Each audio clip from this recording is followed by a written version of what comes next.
नमस्कार आप सभी को। स्वागत है आप सभी का लिपिका क्लासेस में। मैं अमित। आज से हम लोग शुरू करने जा रहे हैं मुर्दैया। मुर्दैया एक बहुत ही महत्वपूर्ण रचना है यूनिट 10 में। तुलसी राम की ये आत्मकथा है जो 2010 में आती है। कब आती है? 2010 में। तुलसी राम इसके लेखक है।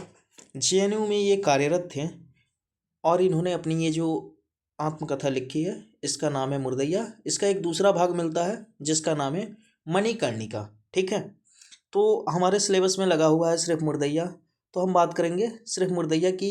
और यहाँ मैं करने जाने वाला हूँ, पहले हम इसकी भूमिका देखेंगे, फिर उसके बाद इसका अध्याय 1, और ऐसे करके इसके सारे अध्यायों का यहाँ पर आपको वीडियो मिलेगा। तो आज हम पहले भूमिका फिर अध्याय पर चलते हैं।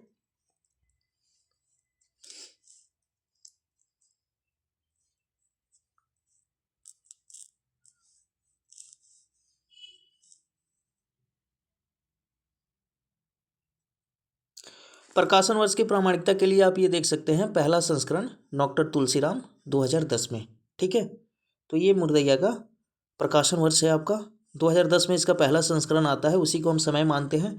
अब आते हैं हम इसकी भूमिका पे। अब हम किस पे आते हैं? भूमिका पे। तो मुर्दैया की भूमिका है, लिखते हैं कि मुर्दैया हमारे गांव धर्मपुर आजमगढ़ की बहुउद्देशीय कर्मस्थली थी। चरवाही से लेकर हरवाही तक के सारे रास्ते वहीं से गुजरते थे। मुर्दैया हमारे गांव, तुलसी राम जी का गांव कौन सा है? धर्मपुर। धर्मपुर कहाँ है? तो आजमगढ़ है। आजमगढ़ है यूपी में। तो यूपी के आजमगढ़ जिले के धर्मपुर गांव की ये कथा है। कह रहे हैं कि मुर्दैया हमारे गांव धर्मपुर आजमगढ़ की बहुउद्देशीय कर्मस्थली थी। चरवाही से लेकर हरवाही तक के सारे रास्ते वहीं से गुजरते थे। इतना ही नहीं, स्कूल हो या दुकान, बाजार हो या मंदिर, यहाँ तक कि मजदूरी के लिए कलकत्ता वाली रेलगाड़ी पकड़ना हो तो भी मुर्दैया से ही गुजरना पड़ता था। पहले कलकत्ता बहुत भारी संख्या में लोग काम करने आते थे। अब ये संख्या गिर चुकी है क्योंकि कलकत्ता में जो पहले जूट उद्योग था वो सब बंद हो चुका है। आगे लिखते हैं, आगे लिखते हैं कि हमारे गांव की जियो पॉलिटिक्स यानी भू राजनीति में दलितों के लिए मुर्दैया एक जियो पॉलिटिक्स यानी कि भू राजनीति में दलितों के लिए मुर्दैया एक अश्मारिक केंद्र जैसी थी। जीवन से लेकर मरण तक की सारी गतिविधियां मुर्दैया समेट लेती थी। सबसे रोचक तथ्य यह है कि मुर्दैया मानव और पशु में कोई फर्क नहीं करती थी। मुर्दैया किस में फर्क नहीं करती थी? ना ही मानव और ना ही पशु में कोई फर्क नहीं करती थी। यानी जानवर हो या फिर इंसान हो, दोनों के दफनाने के लिए एक ही जगह था मुर्दैया। वह दोनों की मुक्तिदाता थी। विशेष रूप से मरे हुए पशुओं के मांस पिंड पर जूझते सैकड़ों गिद्धों के साथ कुत्ते और सियार मुर्दैया को एक कला स्थली के रूप में बदल देते थे। रात के समय इन्हीं सियारों की हुआ हुआ वाली आवाज उसकी निर्जनता को भंग कर देती थी। हमारी दलित बस्ती के अनगिनत दलित हजारों दुख दर्द अपने लिए मुर्दैया में दफन हो गए थे। शमशान था, हजारों दुख दर्द अपने अंदर लिए मुर्दैया में दफन हो गए थे। यानी मरने के बाद वहाँ उनकी अंतिम संस्कार हुआ था, अंतिम विदाई उनको वहाँ दी गई थी। यदि इनमें से किसी की भी आत्मकथा लिखी जाती तो उसका शीर्षक मुर्दैया ही होता। इनके गांव के जितने दलित हैं उन्हीं में से अपने को ये एक मानते हैं और कह रहे हैं कि ये पहले जितने गए उनमें से अगर किसी एक की भी आत्मकथा लिखी गई होती तो उसका शीर्षक क्या होता? मुर्दैया ही होता। आगे लिख रहे हैं कि मुर्दैया सही मायनों में हमारे दलित बस्ती की जिंदगी थी। इस जिंदगी को मुर्दैया से खोद कर बाहर लाने का पूरा श्रेय तद्भव के मुख्य संपादक अखिलेश को जाता है। तद्भव एक पत्रिका है और इसके संपादक हैं अखिलेश जी। कह रहे हैं कि मुर्दैया सही मायनों में हमारे दलित बस्ती की जिंदगी थी। इस जिंदगी को मुर्दैया से खोद कर बाहर निकालने का काम किसने किया है? तो तद्भव पत्रिका के संपादक अखिलेश जी ने यह काम किया है। वे हमेशा मेरे सामने कलम के बदले फावड़ा लेकर तैयार मिलते थे। तुलसी राम के सामने कलम के बदले फावड़ा लेकर के कौन तैयार मिलता था? तो अखिलेश जी। कौन मिलता था? अखिलेश जी। ठीक है। सही अर्थों में मैंने उनके ही फावड़े से खोद कर मुर्दैया से अपनी जिंदगी को बाहर निकाला। जमाना चाहे जो भी हो, मेरे जैसा कोई अदना जब भी पैदा होता है, वह अपने इर्द गिर्द घूमते लोक जीवन का हिस्सा बन जाता है। बहुत ही महत्वपूर्ण लाइन है। कहते हैं कि जमाना चाहे जो भी हो, मेरे जैसा कोई अदना जब भी पैदा होता है, वह अपने इर्द गिर्द घूमते लोक जीवन का हिस्सा बन जाता है। अगर पेपर में ये पंक्ति पूछ दी जाए कि ये किसके संबंध में है, तो याद रखिएगा मर्दैया के लेखक तुलसी राम के संबंध में है। यही कारण है कि लोक जीवन हमेशा मेरा पीछा करता रहा। परिणाम स्वरूप मेरे घर से भागने के बाद जब मुर्दैया का प्रथम खंड समाप्त हो जाता है, मुर्दैया का प्रथम खंड कहाँ समाप्त होता है? इनके घर से भागने पर। तो गांव के हर किसी के मुख से निकले पहले शब्द से तुकबंदी बनाकर गाने वाले जोगी बाबा, लक्कड़ ध्वनि पर नृत्य कला बखेरती नटनिया। तुकबंदी बनाकर गाना कौन गाता है? जोगी बाबा। लक्कड़ ध्वनि यानी कि लकड़ी की ध्वनि पर नृत्य कला, यानी लकड़ी के ध्वनि पर नटनिया जो है रहती है, अपने नृत्य को दिखाती थी, तो उसको कह रहे हैं लक्कड़ ध्वनि पर नृत्य कला बिखेरती नटनिया। गिद्ध प्रेमी पग्गल बाबा, गिद्धों का प्रेमी कौन है मुर्दैया में? पग्गल बाबा। तथा सिंहा बजाता बंकिया डोम आदि जैसे जिंदा लोक पात्र हमेशा के लिए गायब होकर मुझे बड़ा दुख पहुंचाते हैं। सबसे ज़्यादा दुखित करने वाली बात दिल्ली में रह रहे मेरे गांव के कुछ प्रवासी मजदूरों से मालूम हुई। किन से मालूम हुई? दिल्ली में रह रहे इनके गांव के कुछ प्रवासी मजदूरों से।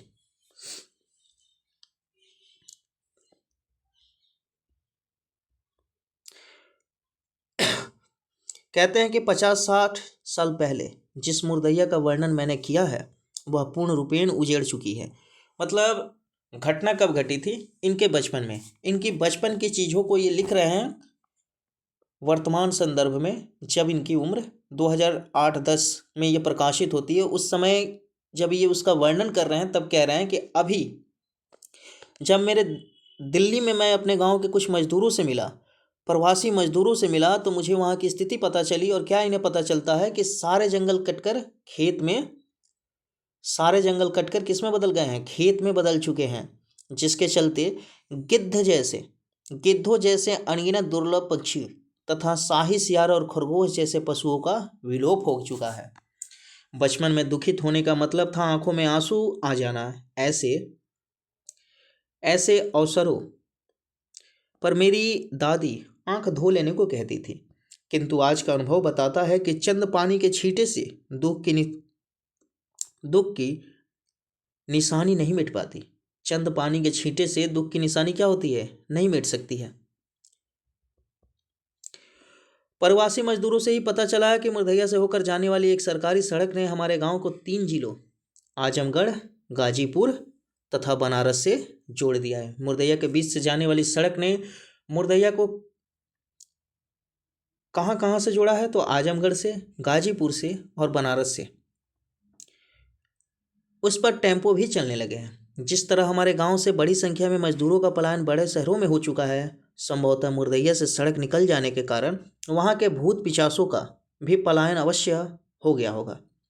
जाहिर है पहले जैसी उनकी पूजा नहीं होती। बढ़ते हुए शहरीकरण ने हर एक के जीवन को प्रभावित किया है। भूत भी इससे अछूते नहीं हैं। किसकी बात कर रहे हैं? शहरीकरण की। बचपन में जब तुलसीराम जब वहाँ रहते थे, तब वहाँ की स्थिति अलग थी, और अभी वर्तमान में उसकी स्थिति अलग हो गई है। वर्तमान में स्थिति कैसी हो गई है? तो जो मुर्दैया है, इनके बचपन के समय में गिद्धों का अड्डा था। जो मुर्दैया इनके बचपन के समय में कुत्ते और सियारों का अड्डा था, जहाँ जानवरों की डेड बॉडी, इंसानों की डेड बॉडी रहती थी, वो मुर्दैया आज इतना बदल चुका है कि उसके बीच से सड़क गुजरती है, और उस सड़क मुर्दैया के पास इनके गांव धर्मपुर को 3 जिलों से जोड़ती है, जिनमें आजमगढ़, गाजीपुर और बनारस आते हैं। साथ ही कह रहे हैं कि इस आधुनिकता के साथ ही भूत पिशाचों का भी जो है, भूत पिशाच को लेकर के भी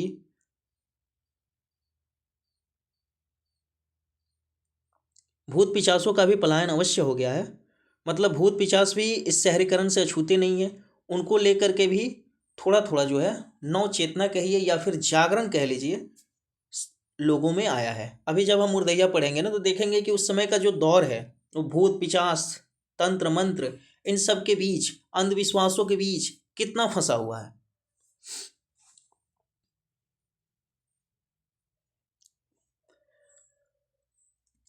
आगे लिखते हैं कि आने वाले मुर्दैया के दूसरे खंड में घर से भागने के बाद कलकत्ता, बनारस तथा दिल्ली होते इंग्लैंड तथा सोवियत संघ, रशिया तक की जीवन यात्रा का लेखा जोखा होगा। इसका दूसरा भाग जो मणिकर्णिका आता है उसमें क्या है, घर से भागने के बाद कलकत्ता जाते हैं, बनारस गए हैं तथा दिल्ली होते हुए ये कहाँ गए हैं, इंग्लैंड तथा सोवियत संघ, रशिया तक की जीवन यात्रा का लेखा जोखा होगा। किसमें होगा, मणिकर्णिका में। आजकल जैसे पेपर में प्रश्न बन रहे हैं, आपसे ये पूछा जा सकता है कि मणिकर्णिका में तुलसी राम के कहाँ से लेकर के कहाँ तक के जीवन का वर्णन है, तो याद रखिएगा किन किन शहरों का जिक्र है ये भी याद रखिएगा, कलकत्ता, बनारस, और उसके दूसरे खंड की कथा जो है इनके घर से भागने के बाद कलकत्ता, बनारस तथा दिल्ली होते इंग्लैंड, सोवियत संघ, रशिया तक की जीवन यात्रा का लेखा जोखा है। मूलतः यह यात्रा मार्क्सवाद से बौद्ध दर्शन की है। राजकमल प्रकाशन के निदेशक अशोक महेश्वरी इस बात के लिए धन्यवाद के पात्र हैं कि उन्होंने तद्भव में अब तक प्रकाशित 7 किस्तों में मुर्दैया खंड 1 के रूप में अविलंब प्रकाशित करने का निर्णय लिया, जबकि आगे का लेखन अभी जारी है। ऊपर हमने क्या देखा, ऊपर हमने देखा कि तद्भव पत्रिका के संपादक हैं अखिलेश, जो अपने फावड़े से खोद करके मुर्दैया को निकालने का काम करते हैं लेखक के शब्दों में। और यहाँ हम क्या देख रहे हैं कि राजकमल प्रकाशन के निदेशक है, राजकमल प्रकाशन के निदेशक है कौन, अशोक महेश्वरी जी। इनका क्या कार्य है, तो ये 7 किस्तों में जो तद्भव में मुर्दैया निकलती है, तद्भव एक पत्रिका है और पत्रिका के हर अंक में मुर्दैया का एक अध्याय आया, तो जो अध्याय आया उसको एक साथ सम्मिलित करके एक पुस्तक के तौर पर निकालने का काम किसने किया, अशोक महेश्वरी। ये निदेशक है किसके, तो राजकमल प्रकाशन के। राजकमल प्रकाशन आजकल बहुत बड़ा एक प्रकाशन संस्था है, आप सभी जानते हैं, प्रकाशन समूह के नाम से अब जाना जाता है। तो अशोक महेश्वरी उसके निदेशक रहते हैं और 7 किस्तों में जो अपनी मुर्दैया का खंड प्रकाशित हुए रहते हैं उसको ये मुर्दैया खंड 1 के नाम से निकालते हैं। और मुर्दैया का दूसरा खंड के रूप में हमारे सामने कौन सी रचना आती है, मणिकर्णिका। ठीक है, भूमिका के बाद देखते हैं इसके अनुकर्मों को। पहले हमने भूमिका देख लिया है, अब पहला जो अपना चैप्टर बनेगा वो क्या है, भूतही पारिवारिक पृष्ठभूमि। दूसरा है मुर्दैया तथा स्कूली जीवन, इसमें तुलसीराम के स्कूल के जीवन का वर्णन है।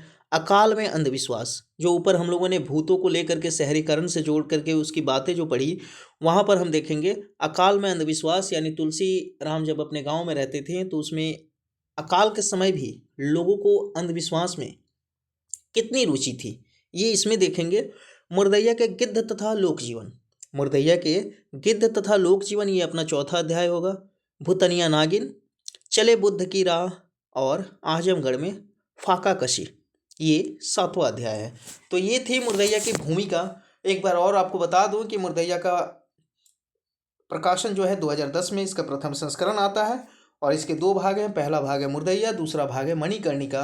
पहले भाग में हमें 7 सब चैप्टर हैं, जिसमें भूतही पारिवारिक पृष्ठभूमि, मुर्दैया तथा स्कूली जीवन, अकाल में अंधविश्वास, मुर्दैया के गिद्ध तथा लोक जीवन, भूतनिया नागिन, चले बुद्ध की राह, आजमगढ़ में फाका कसी, ये इसके चैप्टर हैं। तो ये था आज आपका मुर्दैया। इसको सुनिए, भूमिका को कैसा लगता है जरूर बताइएगा कमेंट करके। अच्छा रहा तो आगे भी इसे हम जारी रखेंगे, ऐसे ही जारी रखेंगे। ठीक है, धन्यवाद आप सभी का। पुनः एक बार लिपिका क्लासेस में आप सभी का स्वागत है। अपने फीडबैक कमेंट देना ना भूलिएगा।